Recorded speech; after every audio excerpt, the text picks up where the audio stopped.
திமுகவை வந்து அண்டி பிழைக்கக்கூடிய கூட்டம் தான் வந்து இந்த பல பேர் இருக்காங்க. நம்ம பேரிட்டே சொல்லலாம். அந்த அளவுக்கு இருக்காங்க.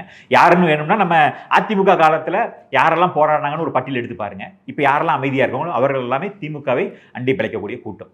அவர்களோட வேலை என்னன்னா திமுகவை ஆட்சிக்கு கொண்டு வரணும். அதற்காக என்ன நடந்தாலும் அதை வந்து பெருசாக்கி பிரச்சனை பண்ணுவாங்க. அதிமுக ஆட்சி காலத்துல தொடர்ந்து போராட்டம். ஆனா இன்னைக்கு வந்து சத்தமே இல்லாம அமைதியா இருக்காங்க. நீங்க ஜம்மு காஷ்மீர்ல நடந்ததுக்கெல்லாம் பொங்கி எழுந்தாங்க. ஜம்மு காஷ்மீர் இங்கிருந்து அடுத்த மூலையில இருக்கு. இந்தியாவோட கடைக்கோடி பகுதியில இருக்குது. நாம இந்த கடைக்கோடியில் இருக்கோம். ஆனா அதுக்கெல்லாம் பொங்கி எழுந்தாங்க.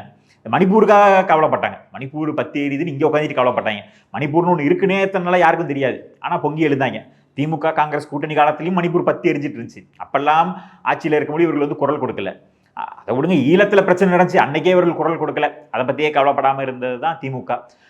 அண்டை அண்டை மாநிலங்கள்ல பாஜக ஆளாத மாநிலத்தில் எந்த பிரச்சனை நடந்தாலும் இவர்களுக்கு கவலை இல்லை. ஆனா பாஜக ஆளக்கூடிய மாநிலம் ஏதோ ஒரு மூலையில இருந்தாலும் அங்க ஏதோ ஒரு பிரச்சனை நடந்தாலும் இங்க இருந்து குரல் கொடுக்க போவாங்க. ஆனா தமிழகத்துல இவ்வளவு பெரிய இஷ்யூ நடந்திருக்கு. தலைநகரத்துல நீங்க ஏதோ ஒரு குக்கிராமத்துல காவல்துறையால போக முடியல, ஏன்னா எல்லா இடத்துலயும் காவல்துறை இருக்க முடியாது. அப்ப ஏதோ ஒரு அசம்பாவிதங்கள் நடக்கும். தடுக்க முடியாட்டியும் கூட அதுக்கு நடவடிக்கை எடுக்கணும் அப்படிங்கிறத நம்ம எதிர்பார்க்குறோம். ஆனால் தலைநகரத்தில் ஒரு பெரிய யூனிவர்சிட்டியில் மிகப்பெரிய ஒரு அண்ணா யூனிவர்சிட்டி கேம்பஸ்குள்ளே இது நடக்குது அப்படிங்கிறப்ப இதை வந்து தடுக்க தவறு மட்டும் இல்லாமல் சிசிடிவி ஒர்க் பண்ணலைங்கிறாங்க. அதை ப்ரெஷர் ஆனதுக்கப்புறம் தான் அந்த அக்யூஸ்டை பிடிக்கிறாங்க. ஸோ இப்படிப்பட்ட சூழல் இருக்குன்னா எவ்வளோ கேவலமான ஒரு காட்டாட்சி நடந்துகிட்டு இருக்கு அப்படிங்கிறத நம்ம பார்க்க வேண்டியதாக இருக்குது.